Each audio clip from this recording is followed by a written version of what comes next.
a mistake and we've gone down the wrong path. And this phrase is, it's never too late to make the right decision. Which means that we spent 12 months working on something, we spent a lot of money on it, and at the last moment, a week before launch, I pulled the plug on it and said, this is a distraction, this is no longer a good idea. And so you have to get really comfortable with taking the losses. And as an investor, you learn about this idea of sunk cost fallacy. But yeah, I think if I was to look at where everybody in this room ends up over the next 10 years, it would definitely be the case that the people that go the furthest professionally, subjectively, in whatever project they're working on, are those that take the most losses between now and 10 years from now. It's those that have the healthiest relationship with failure, and those that really have the right appetite with risk. And also those that understand what the real risk is. When people find out that I dropped out of university, they think I was brave. To me, I was a coward.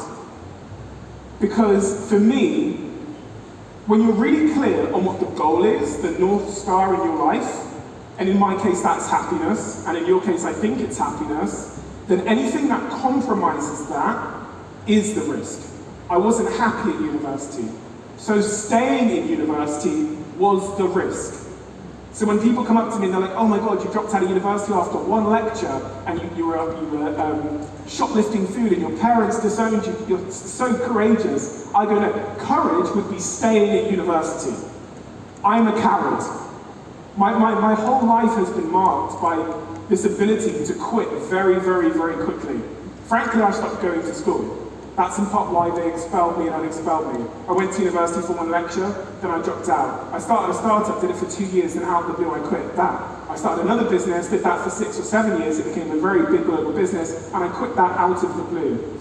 I think quitting is for winners. The greatest entrepreneurs that I've interviewed and met are remarkably good at not overstaying their welcome in a situation that is no longer serving them.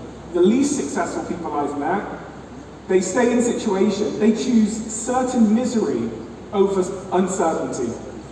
And again, this is a really nice principle to understand how quickly you'll move through your life towards your goals, is how comfortable are you with not having the answers?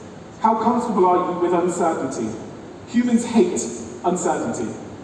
This is why Uber was so successful, because they showed you where the taxi is and how long it's going to take. This is also why when you go to an airport and it says delayed, people are more annoyed than if it said delayed 4 hours. They would rather know. Humans hate uncertainty. You can build great businesses just by killing uncertainty. Domino's Pizza did it with their Domino's pizza tracker, which shows you how quickly the pizza's being made. They found that until they had that, people would call every 5 minutes to check where their pizza was.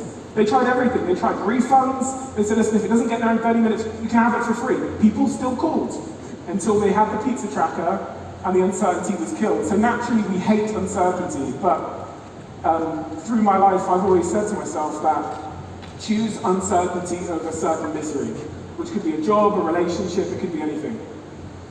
And also,